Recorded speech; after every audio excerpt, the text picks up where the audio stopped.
foods in that way might be able to say, okay, well, yes, if you want to get pregnant, take a mixture of this and that. The point that I would actually like to make is, under normal healthy circumstances, one shouldn't have to go to look for a concoction of foods in order to make sure that one gets pregnant.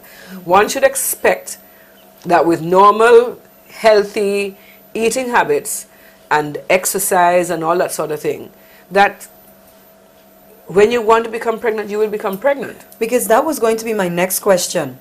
What does a proper diet look like for someone who's trying to become pregnant? And you already touched on the different vegetables that are important to eat and so on.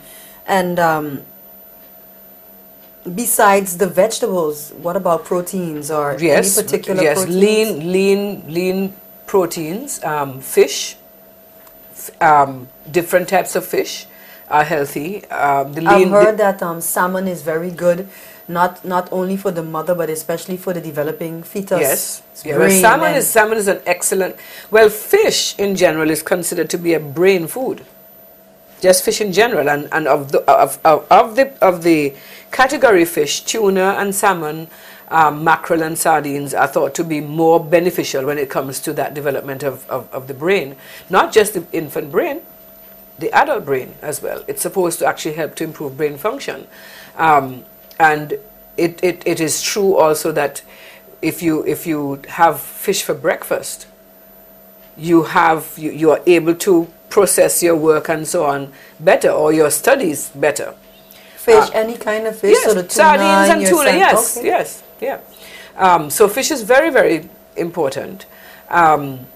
Lean meats, poultry, turkey probably has more benefits because of some of the additional minerals and so on. Selenium, I think, is one of the things that turkey has, and which is very important. It's a good antioxidant, something that helps you to keep well.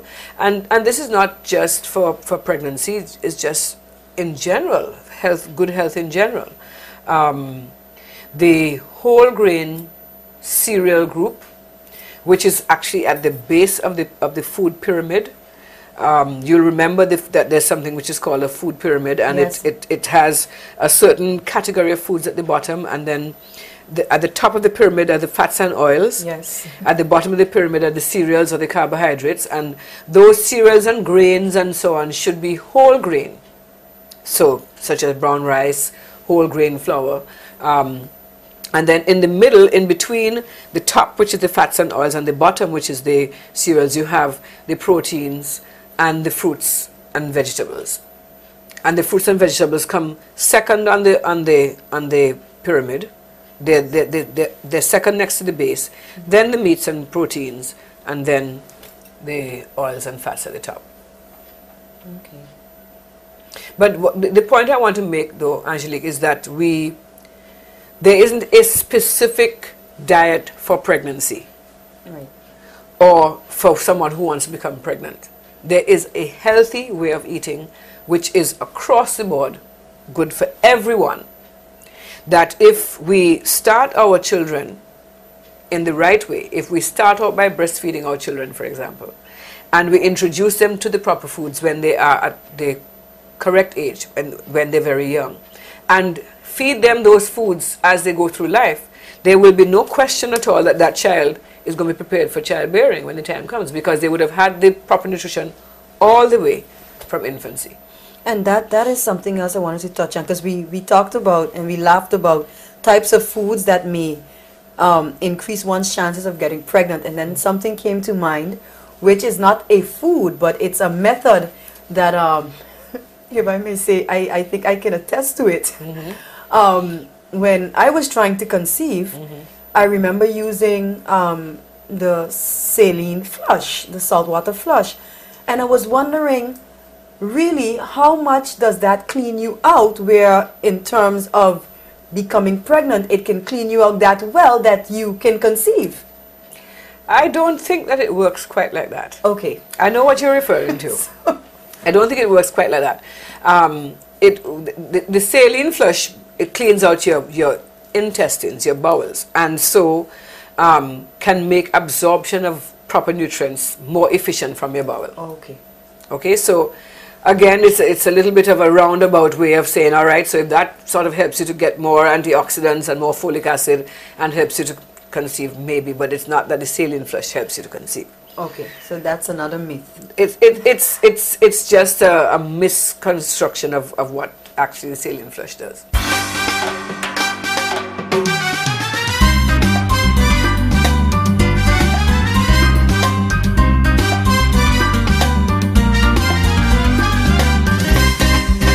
Wants the same nail color day after day? Not me. New Revlon Top Speed Nail Enamel. Cool color with a built-in top coat that sets in just 60 seconds.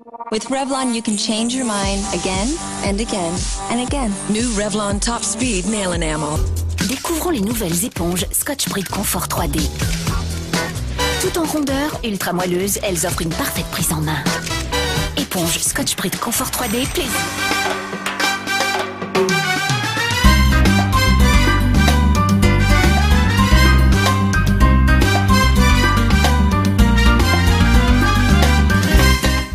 Okay, Dr. Swanson, we've dealt with such topics such as health checkups, proper diet, and of course we also know that exercise is of importance.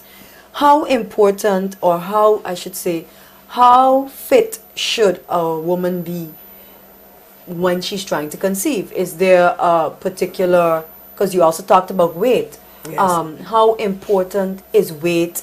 And with exercise, do you... if I were to come to you and say, Dr. Swanson, I really want to have a child, and I am probably obese, would you recommend to me that I go on a diet first? How does that work, the exercise and planned pregnancy? Okay. Again, exercise is one of my pet topics, and it is something which is required for good health generally. I want to say that. I also want to emphasize again that pregnancy is a normal state. It's not a state of ill health. It's a state of good health. It's a normal state of health, and therefore, but it is a special state of health, and therefore, in preparing for it, if we are going to be looking at things like diet and actual decision making in terms of yes, we want to have a child, then physical fitness comes into, falls into that same sort of category, that same sort of arena, where I want to eat properly. I also would like to make sure that my body is physically fit. So that the person who is not overweight, but not exercising, should try at least to do something. We have become a generation of non-doers, non-walkers. Whereas, I can remember in my childhood walking to school and walking home 2-3 times a day because we had to go home for lunch and so on. Now, it's lunch at school, you're driven to school. And so our children and ourselves have become non-exercisers. And that is why exercise now is becoming something that we have to do, rather than something which is a part of our life, because it was just natural. Now we are having to find time to do. And it's, I don't know if I can find time to exercise. I have to do this in the morning. I can't get away from lunch, from the office at lunch. And when I'm in the afternoon, I'm too tired. So it has become one of those things which is another, add-on, as if it's something which is, so foreign to us. But it is something which is natural. That's the reason why we have joints. I say it all the time. The reason why we have joints is so that we can move them. And we have legs in order for us to get around. Because, of course, when man was created, there were no cars and no jets and no helicopters and so on. So, moving, which is what we call exercise now, is something which is a natural part of our life. And yes, it's important to be physically fit. Why? Because pregnancy is a physical event, and labor is an intensely physical event. And the more physically fit a woman is when she enters pregnancy, the better she's actually going to be able to cope with that pregnancy, and the better she's going to cope with her labor and delivery, and the better she's going to recover afterwards. Because we have to remember that after pregnancy, there's a recovery period that can take a while, and that is shortened when exercise is a part of that woman's life. And it's no use, I mean, okay, I shouldn't say it's no use. Okay, if you're pregnant already and you want to start exercising, yes, I wouldn't discourage you from doing that. But then there are certain exercises that are probably not advisable in pregnancy. So really, if your plan is to have a healthy pregnancy and a healthy child, then it's best that you start doing the exercise before you become pregnant. And again, it should be part of a healthy lifestyle. But if there's a specific goal in mind as far as pregnancy is concerned, then I would definitely advise somebody who is overweight to try to lose at least some of that weight before they became pregnant, and doing that through diet and exercise. It is actually best. The most healthy weight loss is weight loss which is achieved by healthy eating and exercise. Now we can talk about the different types of exercise. Right. Well, that is something I wanted to ask, because we walk every day. We might not be walking miles, right? But we walk, right? So, and we often hear that walking is a good exercise. Yes. But how much, or because we're not counting our steps when we walk, I would ask then how often or how long should we be walking within a day to consider it an exercise? Right. So, and it's really not only how long or how much walking, but actually how should we be walking for walking to be an exercise. Because we can walk, we can saunter, we can chat whilst we're walking, but are we actually exercising? Yes, if we're doing something more than sitting on at a desk. And if you think about how much time you might sit on at a desk in a day, you spend a lot more time probably doing that than you're actually walking. But the recommended time is at least 30 minutes per day. At least 30 minutes per day. That is going to tone your cardiovascular system. You will not lose weight by exercising for only 30 minutes a day or casually walking for 30 minutes a day. But you will tone your cardiovascular system. It will help your blood pressure, it will help your pulse to slow down, it will help your heart to be stronger. Okay. And you will strengthen your muscles.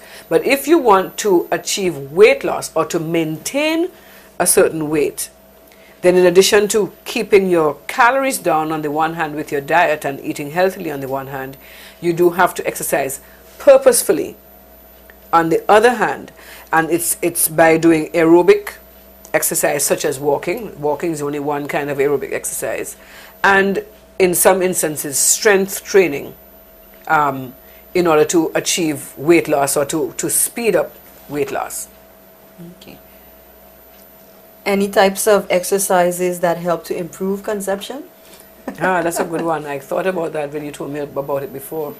And I think I told you what I was thinking about. I don't know that there's any particular exercise that would improve conception. What about that may hamper conception then? Over-exercise. Excessive exercising can hamper conception. Really? Yes. In females, I would imagine it would happen to to some extent in males as well. But women who exercise a lot, you should have heard about marathon runners who stop ovulating. Oh no! Yes, because they don't have enough estrogen, and they lose all of they lose their body fat, and they can't produce estrogen, and so they don't ovulate, and they may not have periods, and so of course, they might have difficulty conceiving.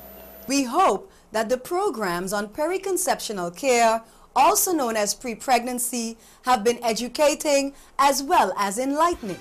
We do hope to see you next week again on A Better Place.